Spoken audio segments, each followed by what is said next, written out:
أعوذ بالله من الشيطان اللعين الرجيم بسم الله الرحمن الرحيم الحمد لله رب العالمين الصلاة والسلام على أشرف الأنبياء والمرسلين وعلى آله وعترته وأهل بيته الطيبين الطاهرين المعصومين صلوات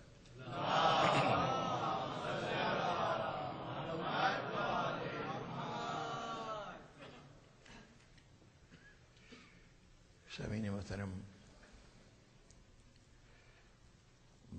وقت کی ضرورتیں پیش نظر کل کی مصروفیات آپ حضرات کے سامنے، چونکہ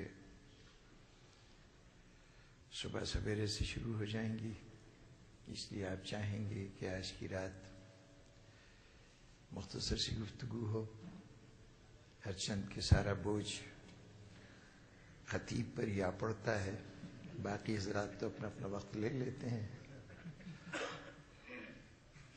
تو اب جو بات نہیں حضور، مجھے بات اور جو خاموش اکثریت ہے اس کا بھی خیال رکھنا ہے، بولنے والے تو صرف ایک صاحب ہیں۔ تو جناب والا، بڑی مشکل ہو جاتی ہے کہ کسی بات کو انسان چاہتا ہے کہ کسی منطقی انداز میں پوری جزیات کے ساتھ پیش کرے، اس کو اگر اچانک کہیں درمیان سے بات کرنی ہو تو ظاہر ہے کہ دشواری ہوتی ہے۔ میرے سارے سلسلہ کلام کا جو گزشتہ 10 دن جاری رہا، اپنی ملت کو اس بات کا احساس دلانا تھا کہ اصل اسلام کا جو مرکزی دھارا ہے وہ آپ کی ذات ہے، اس لیے اسلام کی جتنی ذمہ داریاں ہیں وہ سب آپ کے کندھے پہ ہیں۔ تاریخ میں ہمارا یہی کردار رہا کہ جب اہل دنیا اپنی دنیا کے مقاصد کے لیے سرگرم تھے، فکر تھی تو اپنی اپنی ذات کی فکر تھی، اس وقت ہر دور میں اسلام کی فکر اگر کی ہے تو ہم نے کی ہے۔ امام حسین علیہ السلام کا وہ طرز عمل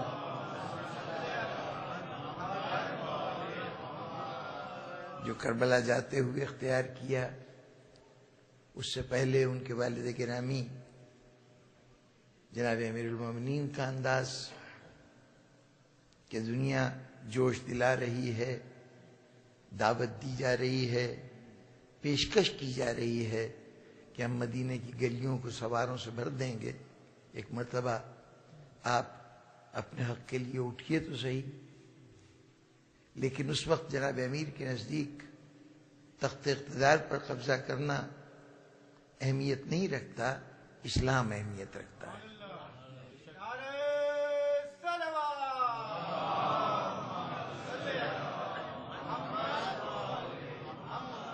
امام حسن کا تخت و تاج، جس کے حصول کے لیے فریق مخالف نہ معلوم کتنے جتن کر چکا تھا، اس تخت و تاج کو اس لیے چھوڑ رہے ہیں کہ تم سمجھتے ہو کہ اقتدار کی جنگ میں حصہ لے کر میں اسلام سے غافل ہو جاؤں گا، میں اقتدار چھوڑ سکتا ہوں، اسلام کے مستقبل کو اندھیروں میں دھکیل نہیں سکتا۔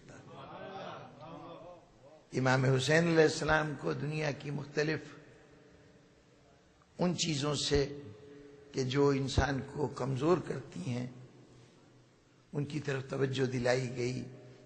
موسم دیکھیے، ساتھیوں کا کم سے کم ہونا دیکھیے، اپنے ساتھ عورتوں بچوں کا ساتھ دیکھیے۔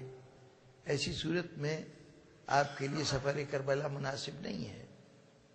تو ساری دنیا مناسبت کو رشتہ دے رہی، اس کا رشتہ جوڑ رہی تھی، تعداد سے، موسم سے، اہل و عیال کے ساتھ ہونے سے، لیکن امام حسین علیہ السلام کے سامنے یہ سب بالکل سیکنڈری چیزیں تھیں، بنیادی چیز اسلام تھا۔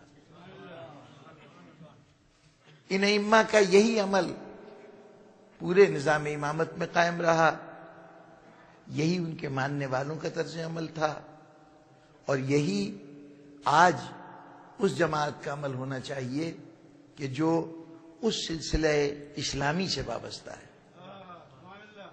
یہ ہمارے سمٹنے کا دور نہیں ہے کہ ہم اپنے آپ کو ایک فرقہ بنا کر گوشے میں بیٹھ جائیں، بلکہ یہ ہمارے اس وقت باہر نکلنے کا وقت ہے کہ جب مسلمانوں کے تمام فرقے کی سطح پہ سوچ رہے ہوں تو ہمیں اسلام کی سطح پہ سوچنا ہے۔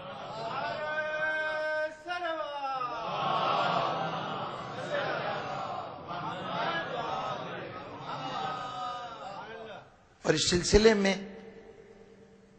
ایک بات کی طرف ویسے تو بڑی تفصیل سے توجہ دلاتا، لیکن اس وقت اختصار کے ساتھ یہ سوال کہ کیا آج کے دور میں آپ اسلام کے لیے کسی قسم کا خطرہ محسوس کرتے ہیں، اور اگر خطرہ ہے تو اس کی طرف ہمیں کس زاویے سے توجہ دینی چاہیے؟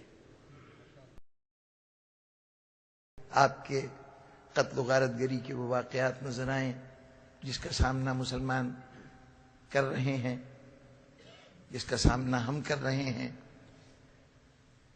یا بین الاقوامی سطح پر جو مسلمانوں کو صورتحال درپیش ہے دوسری اقوام کے مقابلے میں، شاید آپ کے نزدیک وہ موضوع ایسا ہو کہ جس کو آپ اسلام کے لیے خطرہ سمجھتے ہوں، یا مسلمانوں کی اقتصادی میدان میں جو صورتحال ہے، علمی میدان میں جو مسلمان پسماندہ ہیں، یہ وجوہات سامنے ہوں، لیکن غالباً یہ تمام باتیں وہ ہیں نبی نہیں ہیں۔ جہاں تک ہمارے قتل و غارت گری کا تعلق ہے، ہم اس کا سامنا گزشتہ 1400 سال میں کوئی دور ایسا نہیں ہے کہ جس میں ہم نے اس کا سامنا نہ کیا ہو۔ یہ اور بات ہے کہ جیسے آج کے زمانے میں ایسے تمام واقعات پر پردہ ڈالنے کی کوشش کی جاتی ہے، میں جس سرزمین سے تعلق رکھتا ہوں وہاں اگر شیعوں کا قتل عام بھی ہو تو اخباروں میں یا میڈیا کے ذریعے یہ نہیں بتایا جاتا کہ مرنے والے کس مسلک سے تعلق رکھتے تھے۔ عام طور پر یہ کہا جاتا ہے ایک جگہ حملہ ہوا اور اس کے اندر اتنے افراد مارے گئے۔ ہم صرف اگر کہیں یہ شناخت ہو سکے کہ یہ کس مسلک سے تعلق رکھتے ہیں، کوئی ایسا نام، کوئی ایسا حوالہ، تو اسے بھی زبان پہ نہیں لایا جاتا۔ جیسے ہمارے یہاں ایک علاقے میں ایک قوم ہے جو ہزارہ کے نام سے جانی جاتی ہے، سب کے سب مومن ہیں، تو اب ان کے آدمی بھی مارے جاتے ہیں تو پہلے تو خبر آ جاتی تھی کہ اتنے خبر یہ آتی اتنے افراد مارے گئے۔ تو جیسے آج ہمارے قتل کی خبروں پہ پردہ ڈال دیا جاتا ہے، ابھی گزشتہ تقریباً 10-12 سال پہلے بہت سنگین واقعہ ہوا تھا کہ کم از کم 10,000 افراد کا قتل ہوا تھا مزار شریف افغانستان، یہی جو طالبان کی موجودہ صورتحال ہے انہوں نے کیا تھا۔ آج کہیں ہم اس کا ذکر بھی نہیں پڑھتے، وہ کہیں کسی حق گو نے اگر تفصیلات دے دیں تو دے دیں، ورنہ عموماً دنیا بھر میں ایک خاموشی کی کیفیت رہی۔ یہ دور ایک دفعہ نہیں گزرا ہے، بڑے بڑے فاتحین کہلاتے ہیں ان کی فتوحات کا ایک باب شیعوں کا قتل عام بھی ہوا کرتا تھا، اور یہ کوئی دور ایسا خالی نہیں ہے جس کا نام بھی مسلمان اپنے حکمرانوں میں احترام کی نظر سے دیکھتے ہیں۔ اگر اس کے کردار کو ٹٹولیے گا تو معلوم ہوگا کہ اس کا سب سے بڑا کارنامہ یہ ہے کہ اس نے شیعان حیدر کرار کا قتل عام کیا ہوگا، وہ چاہے بر صغیر کا اورنگزیب عالمگیر ہو یا شام کا صلاح الدین ترکی اور شام مصر اور شام کا حکمران صلاح الدین ایوبی ہو۔ یہاں ان کا قتل عام دکن میں ہوتا رہا، 5 ریاستیں ختم کر دیں اورنگزیب نے، صلاح الدین ایوبی جو ایک ہیرو ہے مسلمانوں کا، اس نے حلب میں ہزاروں کی تعداد میں شیعوں کو قتل کیا اور وہاں سے اپنے طور پر شیعت کو نیست و نابود کرنے کی کوشش کی۔ اس نوعیت کے واقعات سے تاریخ بھری پڑی ہوئی ہے۔ تو یہ قتل و غارت گری تو ہمارا مسلسل معمول ہے، اور اس قتل و غارت گری کے نتیجے میں خدا کا فضل ہے کہ ہر دور میں پچھلے دور سے ہمارے حالات بہتر ہوتے جاتے ہیں، عددی اعتبار سے بھی ہم بڑھتے جاتے ہیں، اپنے مذہبی مناسک کی ادائیگی کے اعتبار سے بھی بڑھتے جاتے ہیں، وہ ذکر جس کو دبانے کے لیے سارا اہتمام کیا جاتا ہے وہ ذکر بھی بڑھتا چلا جاتا ہے۔ تو یہ ہمارے لیے کوئی خطرہ نہیں ہے، یہ مسلمانوں کے لیے کسی اعتبار سے بھی خطرہ نہیں ہے۔ یہی صورتحال بین الاقوامی سطح پر مسلمانوں کی ہے۔ جہاں تک عوام کی جہالت کا تعلق ہے، عوام کی معاشی حالت کا تعلق ہے، وہ ہر دور میں ایسے ہی رہا ہے۔ کبھی یہ صورتحال نہیں رہی کہ پوری امت علماء کی امت بن جائے، پوری امت سرمایہ داروں کی امت بن جائے، نہیں، یہ سب کیفیتیں مسلمانوں کے ساتھ مستقل طور پر چلتی رہی ہیں۔ چونکہ شخصی آمریتوں کے نظام میں مسلمان ہمیشہ جکڑا رہا ہے اپنی پوری تاریخ میں، تو اس کا نتیجہ یہ تھا کہ وہ ان تمام چیزوں سے محروم رہا ہے جو آمریتوں کے نتیجے میں قوموں کو ملا کرتی ہیں، یعنی جو ہوتی ہیں آمریت کی، اس کے اندر معاشی بدحالی بھی ہوتی ہے اور علمی بدحالی بھی ہوتی ہے۔ یہ ہر دور کے آمریت کا نتیجہ ہوتا ہے، اور جس قوم نے 1400 سال آمریت میں گزارے ہوں اس کے اندر اس بات کا پیدا ہونا بالکل فطری سی بات ہے۔ یہ بھی کوئی نئی صورتحال نہیں ہے۔ وہ کون سی صورت ہے کہ جو ہمارے لیے حقیقی مسئلہ بن سکتی ہے؟ تو جناب والا غور فرمائیے، 100 سال پہلے آیا تھا، آج اسلام ماضی کا ایک واقعہ ہے۔ تاریخی اعتبار سے 1400 سال پہلے ایک دین دنیا میں متعارف ہوا تھا۔ دنیا کے تمام مذاہب پر وقت نے بہت بڑا اثر ڈالا ہے۔ جو یہودیت تھی آج اس کی وہ شکل نہیں ہے جو حضرت موسیٰ نے متعارف کرائی تھی۔ سبب کیا ہے؟ وہی زمانے کا فاصلہ کہ حضرت عیسیٰ سے، حضرت موسیٰ سے اور آج تک کی نسلوں کے تقریباً 2500 سال گزر چکے ہیں۔ اس 2500 سال نے اس مذہب کی شکل کو بالکل بدل دیا ہے۔ عیسائیت کا آج وہ نقشہ نہیں ہے جو حضرت عیسیٰ نے دنیا کے سامنے چھوڑا تھا، اور اس کا بھی وہی سبب ہے کہ 2000 سال گزر گئے حضرت عیسیٰ کو، اور اس کے اندر جو بھی تبدیلیاں ہوئی ہیں وہ ان کے مذہب کے درمیان ہوتی رہی ہیں۔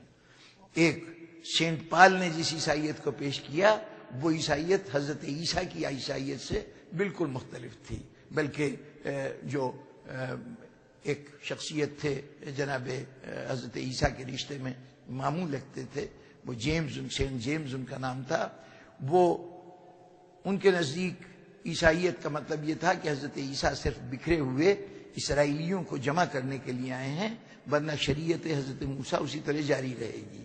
یہ حضرت عیسیٰ کے فوراً بعد تھے، لیکن سینٹ پال نے آ کے ساری شریعت کو رخصت کر دیا۔ اب شریعت نام کی کوئی چیز، فقہ نام کی چیز، حلال حرام جائز ناجائز، یہ وہاں پر صرف یہ ہے کہ ایک عقیدہ ہی عقیدے کا معاملہ ہے کہ حضرت عیسیٰ کے متعلق آپ کے عقیدہ جتنا زیادہ ان کو بڑا کر سکے، ان کی بڑائی میں اضافہ کر سکے، یعنی ان کو خدا بنا سکے یا خدا کا فرزند بنا سکے، وہی کسی کے ایمان کی دلیل ہے، وہی اس کے نجات کی صورت ہے۔ تو چنانچہ تمام مذاہب پر وقت اثر انداز ہوتا رہا، اسلام پر بھی وقت اثر انداز ہوگا، لیکن یہ اثر انداز ہونے کی صورت کیا ہوگی؟ یقیناً اس کی حقیقت بدلتی چلی جائے گی، جو کل تھا وہ اب اس کی اصل باقی نہیں رہے گی۔ تو وقت کے اثرات سے اسلام کو کیسے بچایا جائے، یہ وہ بنیادی سوال ہے جو ملت اسلامیہ کے سامنے ہونا چاہیے، اور اس وقت ہے ہی وہ سوال کہ اس وقت کے برے اثرات سے اسلام کو کیسے بچایا جائے۔ وقت کے برے اثرات سے کیا ہوتا ہے، کیا چیز بدل جاتی ہے؟ دیکھیے، یہ پرانے جتنے بھی مذاہب ہیں یہ اسلام سے زیادہ قدیم ہیں، اسلام سے پہلے سے آئے ہیں نا۔ جس وقت یہ مذاہب آئے ہیں تو ان مذاہب کے پاس اپنے آپ کو باقی رکھنے کے لیے بہت کم وسائل تھے۔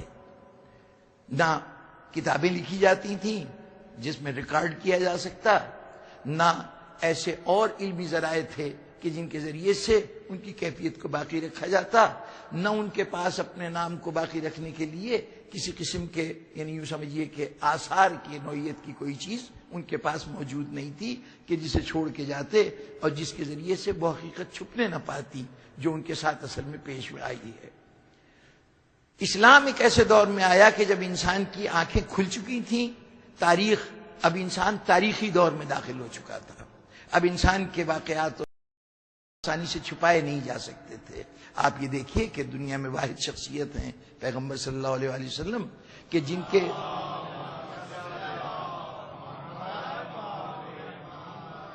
ایک ایک لمحے کو ریکارڈ کیا گیا۔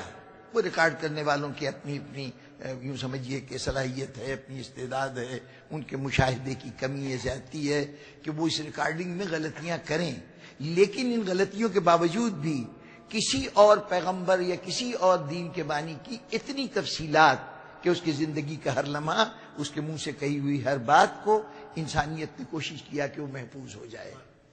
اگر یہ خزانہ محفوظ رہتا ہے تو اسلام محفوظ رہتا ہے۔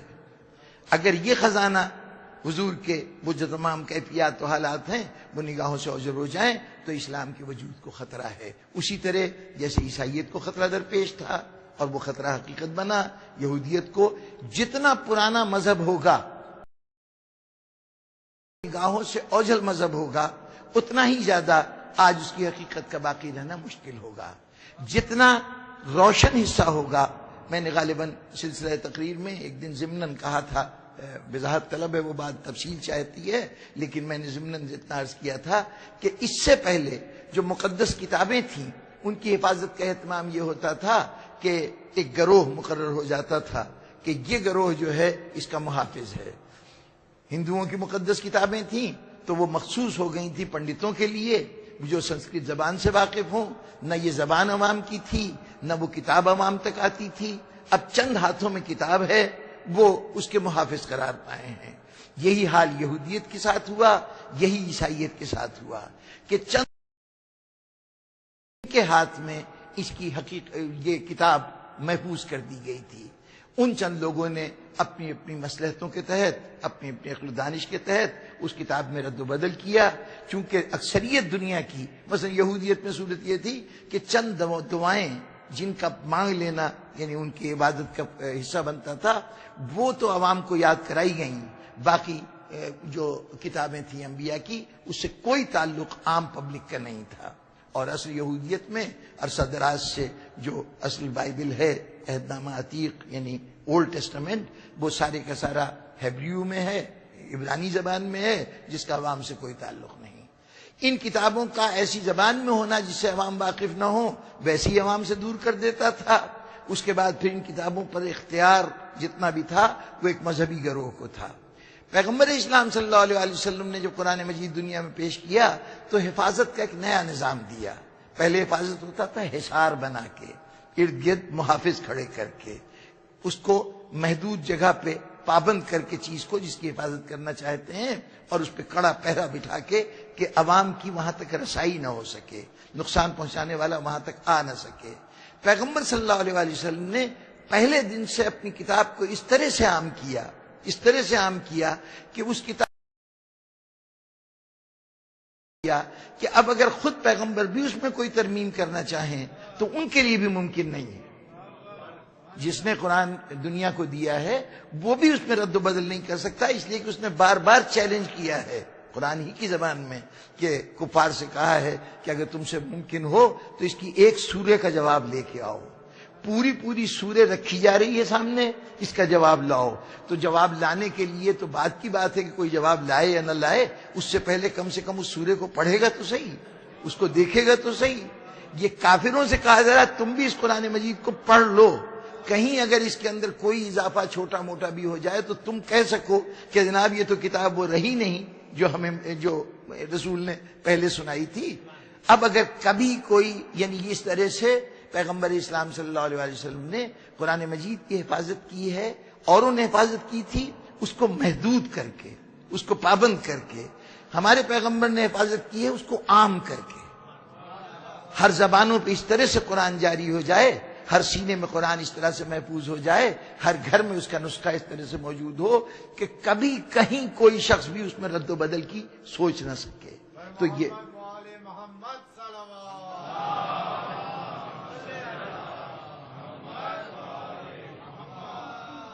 تو اب جناب والا آج کے عہد میں اسلام کے لیے اگر کوئی خطرہ ہو سکتا ہے تو وہ خطرہ نہ تو اس کی غربت سے ہوتا ہے، نہ قتل و غارت گری سے ہوتا ہے، بلکہ بقا کی جو بنیادی ذرائع ہیں، تاریخ کا وہ حصہ کہ جو اسلام کے وجود کو ثابت کرتا ہے، اس کو غیر تاریخی بنا دینے سے اسلام کو خطرہ ہو سکتا ہے. تاریخی دور میں آنے کا یہی تو فائدہ ہے نا کہ جو اسلام روشنی میں آ چکا ہے، اس کے جو واقعات، جو تفصیلات انسانیت نے ریکارڈ کر لیے ہیں، اس ریکارڈ کو بچایا تو اسلام محفوظ رہے گا. اگر وہ ریکارڈ ختم ہو گیا تو پھر اسلام ختم ہو جائے گا. اب وہ ریکارڈ ختم ہونے کا کیا مطلب ہے؟ زیادہ واضح لفظوں میں بات کروں، ایک سوال ابھی ایک گھر کی مجلس میں اٹھایا تھا، اس سوال کو یہاں پہ بھی دوہرا دوں کہ ذرا یہ بتائیے کہ ماضی سے جو کچھ آپ تک منتقل ہوتا ہے اس میں قصے کہانیاں بھی ہیں، یہ بھی ماضی سے آئی ہیں. اسی کے اندر مختلف حکمرانوں کی تاریخیں بھی ہیں، مختلف مذاہب کی تاریخیں بھی ہیں، یہ بھی ماضی سے آ رہا ہے. دین بھی ماضی سے آ رہا ہے اور قصے کہانیاں بھی ماضی سے آ رہی ہیں. آخر ہمارے پاس کیا پیمانہ ہے کہ جس سے ہم یہ فیصلہ کر سکیں کہ یہ تاریخ قصہ کہانی ہے اور یہ تاریخ ہے؟ جو کچھ بھی آپ تک منتقل ہو رہا ہے اب آپ کے پاس سے، تو اس میں کیسے فیصلہ کیجئے گا کہ یہ قصے کہانی ہے اور یہ تاریخ ہے؟ اب کیا کروں کہ مجھے جلد از جلد بات کو ختم کرنا ہے، اس لیے میں نتیجہ عرض کیے دیتا ہوں. دیکھیے ہمارے پاس جو چیز بھی آتی ہے ماضی کی طرف سے، اس میں بظاہر نام ممکن ہے کہ وہی نام جو تاریخ کے ہوں وہی نام داستان کے ہوں. ایک مرتبہ ذکر ہوا تھا داستان امیر حمزہ کا، اس میں حضرت امیر حمزہ بھی اس کے ہیرو ہیں، وہی امیر حمزہ جو جنگ احد میں شہید ہوئے تھے، جو رسول کے چچا تھے. وہ کہانی بھی حضرت عبد المطلب کے گھر حضرت حمزہ کی ولادت سے شروع ہوتی ہے اور اس کے بعد اس کا اختتام بھی جنگ احد میں حضرت حمزہ کی شہادت کے اوپر ہوتا ہے. اور جو تاریخ کے حضرت امیر حمزہ ہیں ان کی بھی ولادت عبد المطلب کے گھر ہوتی ہے اور ان کی بھی شہادت جنگ احد میں ہوتی ہے. اب اس کو تو ہم تاریخ کہہ رہے ہیں، اس کو ہم داستان کہہ رہے ہیں، اس میں فرق کیا ہے؟ اس داستان میں امیر حمزہ فتوحات کرتے ہوئے نکلتے ہیں اور وہ بہت سے طلسم کے یعنی طلسم ہوشربا کے کئی مرحلے ہیں، ان کو طے کرتے ہیں، ہندوستان جاتے ہیں، مالندھور بن سعدان ایک شخص ہوتا ہے، اس کو فتح کرتے ہیں، پھر متعدد جگہوں پہ شادیاں کرتے ہیں، ان کی بہت سی اولادیں ہوتی جاتی ہیں، ان کے ہر مفتوحہ علاقے کا گورنر جو ہے ان کا اپنا بیٹا ہوتا ہے. یہ تو سب جو کچھ آیا اس کو آپ نے داستان کہا. اور وہ حضرت حمزہ کہ جن کی شادی عرب کے علاقے میں ہوئی، جن کی صرف ایک بیٹی کل اولاد تھی، کوئی بیٹا نہیں ہوا، جو حضور صلی اللہ علیہ وسلم پر جنہوں نے ایمان کا اعلان کیا 7ویں صدی ہجری میں، اور اس کے بعد مدینہ ہجرت کر کے گئے، جنگ احد میں شہید ہو گئے. اس کو آپ تاریخ کہتے ہیں. وہی کردار ہیں، ایک طرف وہ کہانی ہے اور ایک طرف وہ تاریخ ہے. تو جناب والا اس کا سمپل سا جواب یہ ہے کہ جس چیز کے آثار موجود ہوں وہ تاریخ ہوتی ہے، آثار موجود نہ ہو تو داستان ہوتی ہے. یعنی اس داستان امیر حمزہ کی نہ وہ طلسم ہوشربا کہیں ہے، نہ وہ حکومتیں، نہ ان کے علامتیں، نہ کوئی ان کی چھوڑی ہوئی چیز ہے. اس لیے ہم نے کہا کہ یہ قصہ کہانی ہے. اور جہاں یہ واقعہ بیان ہوا تھا تو ہمیں وہ نسل بھی ملتی ہے کہ جو حضرت حمزہ کی یعنی جو ان کی بیٹی اور پھر ان کے آگے کی پوری تفصیلات ملتی ہیں. ہمیں وہ مقامات بھی ملتے ہیں کہ جہاں پر یہ واقعہ پیش آیا، وہ میدان بھی ملتا ہے جہاں حضرت حمزہ نے آخری جنگ کی اور وہیں پر ان کی قبر بھی موجود ہے. ان چیزوں نے اس بات کو تاریخ بنا دیا. آثار ہیں تو تاریخ ہے، اور آثار نہیں ہے تو قصہ کہانی ہے. آج ماضی کے کتنے واقعات ہیں کہ جس میں کئی کردار بڑی حقیقی شکلیں رکھتے ہیں لیکن وہ قصہ کہانی ہیں. اگر شرلک ہومز بظاہر انگلستان کے لندن کے ایک علاقے میں رہنا اس کا ظاہر کیا جائے، ایک گلی بھی بتائی جائے، ایک مکان بھی بتایا جائے، لیکن حقیقتاً نہ اس گلی کا وجود ہو تو ایسی صورت میں ہم شرلک ہومز کو ایک افسانوی کردار سمجھیں گے. اردو کے بہت سے ناولوں میں بعض کردار کئی ناولوں میں اس طرح سے آتے ہیں کہ جیسے کوئی حقیقی وجود ہے، ساری تفصیلات ایسی لگتی ہیں، لیکن جب وہ تفصیلات حقیقی دنیا میں کہیں نظر نہیں آتی تو ہم کہتے ہیں یہ کہانی ہے. اس کے مقابلے میں اگر کہیں صرف آثار موجود ہوں تو بعض وہ چیزیں جن کے متعلق ہم کچھ بھی نہیں جانتے وہ حقیقت بن کر، تاریخ بن کر ہمارے سامنے آ جاتی ہیں. جس کی ایک مثال موہنجوڈارو ہمارے یہاں کا ایک شہر ہے جو دریافت ہوا زمین کو کھودنے کے بعد. جان مارشل صاحب ایک صاحب تھے کہ انہوں نے اپنے زمانے میں 19ویں صدی کے وسط میں انہوں نے اس کی کھدائی کی. ایک پہاڑی ٹیلا تھا، اس میں سے ایک شہر برآمد ہوا. اب ہمیں بالکل معلوم نہیں کہ وہاں حکمران کون تھا، کون لوگ وہاں حکومت کرتے رہے، وہاں رہنے والے کسی آدمی کے نام پتے سے ہم واقف نہیں، ہم اس کی کوئی تفصیل نہیں جانتے کسی اور ذریعے سے. لیکن کوئی انکار نہیں کر سکتا کہ وہ وہاں پر ایک قوم آباد تھی. اس قوم کی ترقی کی سطح کیا تھی، اس کے عبادت کا طریقہ کیا تھا، ان کے رسم و رواج کیا تھے، کس طرح کے سامان آمد و رفت کے لیے استعمال کرتے تھے، غذا کیا تھی، یہ تمام چیزیں ان کے متعلق تفصیل سے جانی جاتی ہیں اور بڑے وثوق سے کہا جاتا ہے وہ ایسے تھے ایسے تھے ایسے تھے. کسی کتاب میں نہیں لکھا کہ یہ کون تھے، کوئی نام پتہ ہمیں بتانے والا نہیں ہے. لیکن یہ جو اتنی تفصیلات معلوم ہوئیں، ان کا تہذیب، ان کا تمدن، ان کی سب چیزیں، یہ کہاں سے معلوم ہوئیں؟ وہ جو کھنڈرات ملے ہیں، وہ جو آثار ملے ہیں، انہوں نے کہا کہ تمہیں کسی اور نے خبر دی ہو یا نہ دی ہو، یہ قوم تھی اور اس کے وجود کو ماننا پڑے گا. اگر آثار ہیں تو کوئی وجود باقی ہے، آثار نہیں ہیں تو اس صورت میں وہ چیز قصہ کہانی بن جائے گی. اب بزرگان محترم بات کو نتیجے تک پہنچاؤں. آج کے عہد میں اسلام کی مخالفت کیسے ہو سکتی ہے، اسلام کو نقصان کیسے پہنچایا جا سکتا ہے؟ کوئی نیا نظریہ لے کے آ جائے اس سے اسلام کو کوئی پریشانی نہیں. اس کے نظریاتی حفاظت کرنے والے لوگ موجود ہیں جو فکر اسلامی کی صحت سے واقف ہیں. اگر کوئی تلوار کے ذریعے سے مسلمانوں کو ختم کرنا چاہے تو نظریے کبھی تلوار سے نہیں مارا کرتے. نظریے ہمیشہ نظریے سے شکست کھاتے ہیں، نظریے قوت سے نہیں شکست کھاتے. تو یہ بھی کوئی ذریعہ نہیں ہے کہ اس سے مسلمانوں کو نقصان پہنچایا جائے. مسلمانوں کو نقصان پہنچ سکتا ہے، کوئی ان کی دولت پہ قبضہ کر لے، کچھ ان کی تعداد کو کم کر دے، ان کو قتل و غارت گری کا نشانہ بنا لے. اسلام کو کوئی خطرہ نہیں ہے دنیا میں. ہاں، اسلام کو خطرہ کب ہوگا کہ وہ آثار سلامت نہ رہیں جو اسلام سے تعلق رکھتے ہیں. بنیادی طور پر آج دشمن اسلام آ کر کوئی نئی تعلیمات دے کر یا بدر و احد کی طرح فوجیں لا کر مسلمانوں کو، اسلام کو نقصان نہیں پہنچا سکتا. آج اسلام کو جو نقصان پہنچانا چاہے گا یہ دیکھیے کہ وہ اسلام کے آثار کے ساتھ کیا سلوک کر رہا ہے. اس لیے کہ اگر اسلام کے آثار نہیں رہے، وہ تمام تاریخی حوالے نہیں رہے جو اسلام کے وجود کے شناخت ہیں، تو پھر یہ سمجھ لیجئے کہ کچھ دن کے بعد اسلام اپنا وجود کھو بیٹھے گا، محض قصہ کہانی رہ جائے گا. ماننے والے ہوں گے لیکن دنیا کہے گی کہ اسی طرح سے جیسے آپ یونانیوں کے مذہب کو قصے کہانی کا مذہب کہتے ہیں، جیسے ہندوؤں کے مذہب کے متعلق آپ کا تصور ہے کہ قصے کہانیاں ہیں، اس لیے کہ جو وہ بیان کرتے ہیں اس کے آثار نہیں ہیں. اب آج کا اسلام کا دشمن، اگر میں وقت ہوتا تو پوری تاریخ آپ کے سامنے رکھتا کہ جب اسلام کے ساتھ دشمنی کی گئی ہے تو اس کے آثار کو نشانہ بنایا گیا ہے. حیات رسالت میں بھی، حیات رسالت سے پہلے بھی، حیات رسالت کے بعد بھی، وہ جتنے آثار جو اسلام کے وجود کو ثابت کر سکتے ہیں ان کو نشانہ بنایا گیا ہے.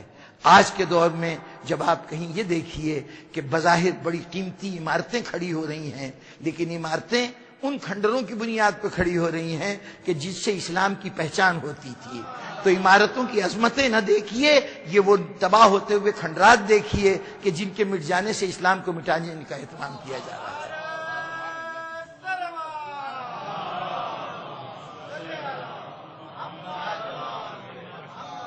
اگر آج کے دور کو ذرا سے آنکھیں کھول کے دیکھیے تو وہ مکہ جس کے اندر جہاں سے اسلام شروع ہوا تھا، اس مکے کی صورتحال کیا ہے؟ پورے مکے میں چلے جائیے، کوئی اثر بتائیے کہ جو ماضی کا رہ گیا ہو. جو ماضی میں تباہیاں ہوئیں وہ تو اپنی جگہ پہ ہیں. جو بالکل تازہ ترین تباہیاں ہیں اس میں یہ شامل ہے کہ اگر جناب خدیجۃ الکبریٰ کا مکان وہاں پہ موجود تھا تو وہاں پر پہلے اس خدیجۃ الکبریٰ کے مکان کو لائبریری بنایا گیا. چلیے وہ ایک اچھی بات تھی, لیکن یعنی اس کا ایک مصرف تو تھا اور لوگوں کو پتا تھا جناب خدیجہ کا مکان ہے. اب اس کو منہدم کر وہاں پہ پبلک لیٹرینز بنا دی گئی ہیں. اب سوچئے کہ جناب خدیجہ کا نام اس اعتبار سے ختم ہو جائے گا, یعنی وہ علامت ختم ہو جائے گی. جناب رسالت مآب صلی اللہ علیہ وسلم جس مکان میں پیدا ہوئے تھے وہ مکان ابھی تک موجود تھا. اب اسے ایک بڑی بلڈنگ بنانے کے لیے, وہاں پر کار پارکنگ بنانے کے لیے اس کو بٹھا دیا گیا ہے, وہاں پر تعمیر ہونے جا رہی ہے. اب یہ جو پلازا بنے گا جو گاڑیوں کی پارکنگ کے لیے استعمال ہوگا, کتنا ہی شاندار کیوں نہ ہو, لیکن یہ شاندار ترین عمارت بھی اسلام کے وجود کے لیے دلیل نہیں بن سکتی. لیکن وہ ٹوٹا ہوا مکان, وہ کھنڈرات جو ہوتے, وہ واقع حضور کے ولادت کی ایک علامت بن کر دنیا کے سامنے موجود رہتے. آج بڑے فخر سے کہا جاتا ہے کہ مدینہ منورہ کی مسجد کو ہم نے بہت توسیع دے دی ہے. اتنی توسیع دے دی ہے کہ پورا مدینہ اس کے اندر آ گیا ہے. جو شہر مدینہ جتنی ٹوٹل پاپولیشن والا علاقہ تھا, وہ سارا پاپولیٹڈ ایریا جو تھا وہ اب مسجد کے اندر آ چکا ہے. آپ کو بڑا ناز ہے کہ ہم نے بڑی شاندار مسجد بنا دی, لیکن وہ مدینہ کہاں گیا جو رسول کا مدینہ تھا. کوئی آثار و علامت آج دنیا بھر کے مسلمان بتائیں کہ ان کو یہ قیمتی پتھروں سے بنی ہوئی عمارت عزیز ہے, یا وہ بظاہر چار دیواری پہ مشتمل پھوس کی چھتوں والی عمارت ان کو اچھی لگتی ہے کہ جس کے پتھر رسول نے اپنے ہاتھوں سے اٹھا کے رکھے. یقیناً ہر مسلمان کے لیے وہ پتھر کہیں زیادہ محترم ہے بنسبت اس بنائی ہوئی عمارت کے. بس سامعین محترم اور تفصیلات عرض کرتا کیا کچھ ہو رہا ہے کیا نہیں ہو رہا ہے, بس اتنا سمجھ لیجئے کہ اسلام کے آثار جو زمین کے اوپر ہیں ان کو بھی یکسر مٹا دیا گیا ہے, حتیٰ کہ اب زمین کھود کر جو گہرائی میں چیزیں ہیں ان کو بھی نکالا جا رہا ہے. یعنی ان بلڈنگز کی بنیادیں نہیں رہی ہیں. آج اگر آپ پورے مسجد نبی کو کھود بھی ڈالیں تب بھی آپ کوئی اثر نہیں نکال سکتے جو اصل مدینہ کی نشاندہی کر سکے. وہ دن دور نہیں کہ جب آپ کے سامنے کہا جائے گا کہ کوئی پیغمبر ان کے ہاں نہیں آیا, کوئی اسلام جو ہے وہ آسمان سے نازل ہونے والا دین نہیں ہے. یہ تو چند لوگوں نے بیٹھ کے قصے کہانی گھڑ لی تھی اور وہ آج بڑے اہتمام سے پیش کرتے ہیں, ورنہ کوئی آثار نہیں ہے جو دلیل دے سکیں کہ ہاں کبھی اسلام یہاں پہ پروان چڑھا تھا اور کوئی واقعہ یہاں پہ ہوا تھا.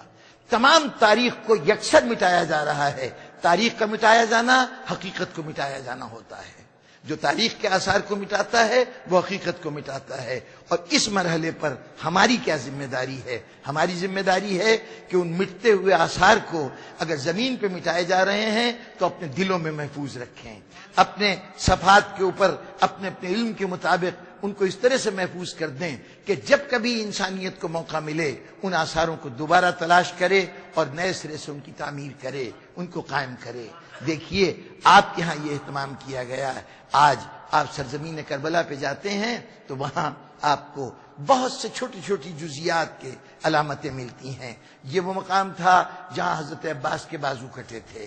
یہ وہ مقام تھا جہاں پر جناب فضہ نے کھڑے ہو کے جنگل کے شیر کو, جنگل کے جانوروں کو آواز دی تھی کہ حسین کا جسم پامال ہونے جا رہا ہے, مدد کے لیے آؤ. اور اس وقت ایک شیر آیا تھا, اس مقام کی بھی یادگار موجود ہے. حتیٰ کہ ایک مذاکرات ہوئے تھے امام حسین میں اور عمر ابن سعد میں, لشکروں کے درمیان میں ایک جگہ پہ ہوئے تھے. وہ مقام ملاقات بھی نشاندہی موجود ہے کہ یہاں پر امام حسین کھڑے ہوئے تھے اور یہاں پر عمر ابن سعد کھڑا ہوا تھا اور آپس کے درمیان بات چیت ہوئی تھی.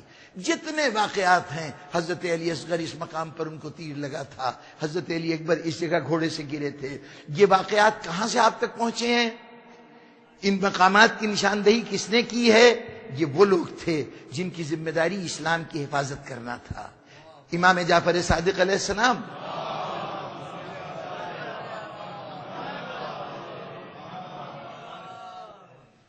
آپ 144 ہجرہ سے لے کے 148 ہجرہ یہ 4 سال کا عرصہ ہے جس میں آپ کو ایک طرح سے نظر بند کیا گیا تھا سرزمین کوفہ کے اوپر.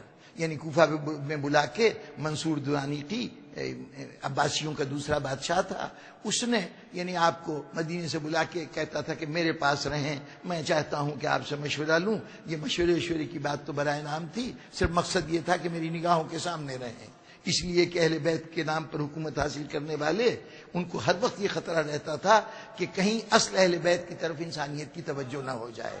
تو لوگوں کو امام سے دور رکھنے کے لیے امام کو بلا کر وہاں پر اپنے پاس اس نے رکھنا شروع کیا۔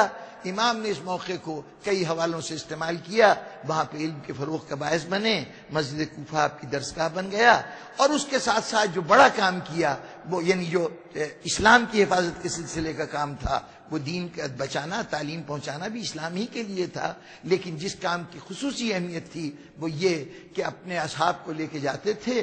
کوفے سے نزدیک کربلا معلیٰ تھا تو کبھی کبھی کربلا معلیٰ جاتے تھے، وہاں قیام فرماتے تھے۔ جس جگہ قیام فرماتے تھے وہ جگہ آج بھی باغ امام جعفر صادق علیہ السلام کے نام سے موجود ہے۔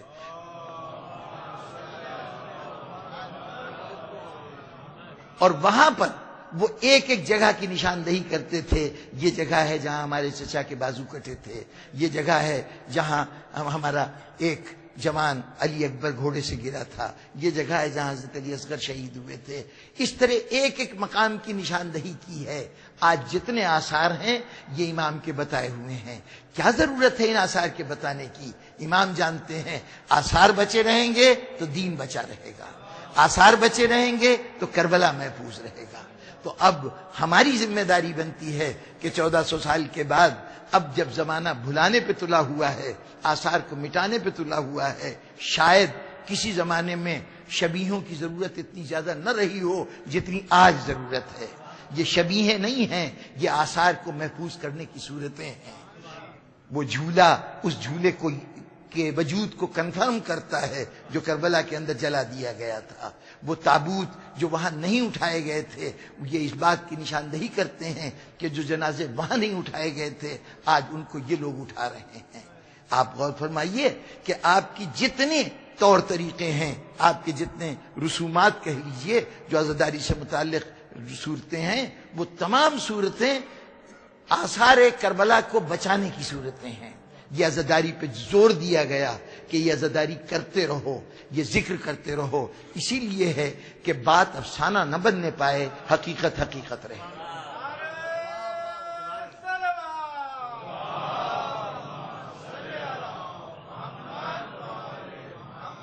ورنہ دشمن کی تو یہی کوشش تھی، اپنے مردوں کو دفن کرنا۔ نشان قبر تو ہوگا نا جب دفن کیا ہوگا، لیکن کوشش یہ ہے کہ اہل بیت کے لاشوں کو، حسین کے ساتھیوں کے لاشوں کو میدان میں بے گور و کفن چھوڑ دیا جائے۔ جنگل کے جانور آئیں گے، پرندے آئیں گے، یہ لاشیں ان میں ان کی غذا بن جائے گی، تقسیم ہو جائیں گے، کوئی جانے گا بھی نہیں کہ کہاں کون دفن ہے۔ اگر نشان قبر نہیں ملے گا تو باقی کا نشان بھی نہیں ملے گا۔ اپنے طور پر مٹانے کی کوشش تھی لیکن باقی رکھنا چاہتی تھی تو اہتمام ہوا۔ دیکھیے مٹانے کے اہتمام تھے کہ وہاں پر نہ صرف یہ کہ لاشوں کو دفن نہیں کیا گیا بلکہ لاشوں کو امام حسین علیہ السلام نے یہ اہتمام کیا تھا کہ کسی لاش کو کوئی نقصان نہ پہنچے، اور وہ لاش امام گنج شہیدہ تک لے آتے تھے۔ شہید میدان میں گرتا تھا، امام موقع ہی نہیں دیتے تھے اس بات کا کہ دشمن ان کا سر قلم کرے یا کسی قسم کا نقصان پہنچائے۔ ایک جس میں اتھر تھا جو تھوڑا سا یعنی جس کو کچھ مصائب کا سامنا کرنا پڑا تھا، تو امام نے اس کے سرانے کھڑے ہو کے کہا تھا بیٹے قاسم حسین شرمندہ ہے کہ اس کو آنے میں دیر ہو گئی۔ اس لاش کو امام حسین نے اس حالت میں بھی اٹھایا اور لے کے گنج شہیدہ میں آئے۔ ذرا سوچئے کہ یہ اہتمام کیوں ہو رہا تھا؟ دشمن مٹانا چاہتا ہے، حسین لاشوں کی حفاظت کر رہے ہیں۔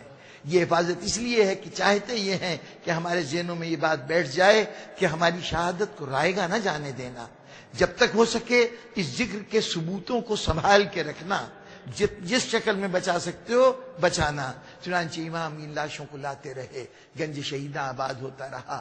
صرف 2 لاشیں ہیں، 2 شہید ہیں جن کے سر روز شہادت کاٹے گئے۔ ایک حضرت حبیب ابن مظاہر تھے کہ جو لڑتے ہوئے یزید کی فوجوں میں بہت اندر تک چلے گئے تھے، اور جب تک وہ گھوڑے سے گرے اس وقت امام حسین علیہ السلام ظہر کی نماز کی تیاری کر رہے تھے، اسی مرحلے کے اوپر یہ جنگ ہوئی تھی۔ وہ گھوڑے سے گرے قبل اس کے کہ امام حسین علیہ السلام کے ساتھی پہنچ سکیں اور حضرت حبیب کی لاش کو لے آ سکیں۔ بنو تمیم کا ایک شخص تھا جس نے حضرت حبیب کی سر گردن کو جدا کر دیا اور سر کو اپنے قبضے میں لے لیا۔ ایک وہ شہید تھا جس کا سر روز عاشور کاٹا گیا، اور ایک وہ شہید تھا کہ جو سب کی لاشیں تو بچا بچا کے لا رہا تھا، لیکن خود اس کی لاش کربلا میں بے گور و کفن پڑی تھی، اس کا سر اسی دن کاٹا گیا، اسی دن کاٹا گیا، اور اسی دن کاٹ کے ابن زیاد کے پاس بھیج دیا گیا اس پیغام کے ساتھ کہ حسین کا معاملہ طے ہو گیا ہے۔ یہ جو باقی شہیدوں کے سروں کی آپ بات سنتے ہیں نا، یہ سر 10 محرم کو نہیں کاٹے گئے، 10 کو تو امام نے موقع ہی نہیں دیا کہ کسی لاش کی بے حرمتی ہونے پائے۔ ہاں 11 محرم کو روکنے والا کوئی نہیں تھا، پابندی لگانے والا کوئی نہیں تھا، چنانچہ اب 11 محرم کو سر کاٹے جانے لگے۔ تمام شہیدوں کے سر کاٹ کے جدا کیے گئے کہ اب جدا کرنے کے بعد یہ ہوا کہ کس شہید کو کس نے مارا تھا، کس قبیلے کے جوان نے مارا تھا، اس قبیلے کو وہ سر دے دیا جاتا تھا تاکہ یہ سر جو ہیں یہ دربار میں جا کے انعام کا باعث ہو سکیں۔ تو کسی کے حصے میں، کسی قبیلے کے حصے میں 5 سر آئے، کسی کے حصے میں 4 سر آئے، کسی کو 2 سر ملے، کسی کو 1 تھی کہ جس کی بنیاد پر انعام حاصل کیا جائے۔ سارے جسموں کو سروں سے محروم کر کے سر تقسیم کر دیے گئے لوگوں میں۔ اس وقت ایک شخص آگے بڑھا، عمر ابن سعد سے مخاطب ہوا کہ اے سردار، تو نے سب کو تو انعام کمانے کا ذریعہ دے دیا، میرے مقتول کا سر کہاں ہے؟ اس کا سر کہاں ہے جس کو میں نے مارا ہے؟ تو نے کس کو مارا ہے؟ بھول گیا؟ اتنی جلدی بھول گیا؟ وہ جس کو حسین گود میں لے کے آئے تھے، گود میں لائے تھے۔ اب اس 6 مہینے کے بچے کی تلاش شروع ہوئی۔ ایک مرتبہ گنج شہیدہ میں جو ان کو پھر الٹ پلٹ کے دیکھا گیا، وہاں پر بچہ نظر نہیں آیا، کوئی علامت نظر نہ آئی۔ تو اس وقت عمر ابن سعد نے پوچھا کہ بھئی وہ بچہ گیا کہاں، اس کا جسم کہاں گیا؟ تو کسی نے بتایا کہ جب وہ شہید ہوا تھا نا تو حسین اس کو گود میں لے کے خیموں کے پیچھے گئے تھے۔ اب خیمے تو موجود نہیں تھے، وہ رات کو جل چکے تھے۔ ہر رات کی آندھی نے زمین میں جو تھوڑی بہت تبدیلی پیدا کی ہوگی وہ بھی ان آندھیوں نے برابر کر دی تھی۔ اب کوئی نشان باقی نہیں تھا جو علی اصغر کا پتہ دے۔ تو کیا کیا گیا؟ 50 نیزہ بردار منتخب کیے گئے۔ وہ نیزے لے کے ان کو ایک دوسرے کے ساتھ ایک ایک قدم کے فاصلے پہ کھڑا کیا گیا۔ یہ 50 آدمیوں کی قطار کربلا کی زمین نکالتی تھی، پھر اگلا قدم بڑھاتی تھی، ہوتے ہوتے ایک شخص کا نیزہ زمین کے اندر ذرا گہرائی میں چلا گیا۔ ابھی نیزہ نکل رہا تھا کہ زینب نے رباب کی آنکھوں پہ ہاتھ رکھ لیے کہ ماں کیسے منظر دیکھے گی کہ علی اصغر کے لاش جیسے علم کا پنجہ ہوتا ہے نا، اس طرح نیزے کی نوک کے اوپر بلند ہو رہا تھا۔ ننھے شہید کا سر کٹ گیا، لاش میدان میں پڑی رہی۔ اور بزرگان محترم دوسرے دن کی بات ہے، بس 2 جملے اور بات ختم۔ دوسرے دن کی 12 محرم آج کے دن کی بات ہے۔ بنی اسد کے کچھ لوگ آئے تھے، دفن کا اہتمام شروع کیا تھا، قبریں کھود لیں۔ اب اتنا بھی نشان باقی نہیں، قبریں تو تیار کر لیں، اور اس خیال سے تیار کی کہ ایک قبر تو مولا حسین کے لیے ہوگی۔ پھر سوچا کہ ہمارا ایک سردار تھا حبیب بن مظاہر، اس نے خاص طور پر قربانی دے کے ہماری عزت محفوظ کر لی۔ قیامت کے دن ہم رسول کے سامنے کہہ سکیں گے کہ ہم تو نہیں تھے لیکن ہمارے قبیلے کا سردار ضرور موجود تھا۔ تو سوچا اس کی قبر بھی الگ بنا دیتے ہیں۔ پھر جناب عباس کی قبر کے لیے الگ جگہ کھودی گئی۔ حضرت حر کے لیے ان کو پہلے ہی دفن کیا جا چکا تھا، وہاں سے لے جا کے باقی سب کے لیے کہا۔ اب اتنے آدمی تھوڑے سے تھے، قبر بنانے والے لوگ تھوڑے سے تھے، لاشیں زیادہ تھیں۔ ایک چھوٹا سا گاؤں، اس کے اندر کتنے آدمی رہے ہوں گے؟ اگر 20-25 بھی آئے تھے تو ان 20-25 کے لیے 72 قبریں بنانا، بلکہ 100 سے زیادہ قبریں بنانا بڑا مشکل کام تھا۔ انہوں نے کہا باقی سب کو ایک بڑا سا گڑھا کھود کے اجتماعی قبر بنا دی جائے۔ اب قبریں بن گئیں، لیکن اب کیسے کریں کہ کس کو کہاں دفن کریں؟ حضرت علی اکبر کے لیے امام حسین کی پائتی قبر بنائی گئی تھی، حضرت حبیب بن مظاہر کے لیے امام کی قبر کے نزدیک ایک جگہ بنائی گئی تھی، حضرت عباس جہاں شہید ہوئے تھے وہاں قبر کی جگہ بنائی گئی تھی، اور باقی سب کے لیے ایک بڑی قبر بنا دی گئی۔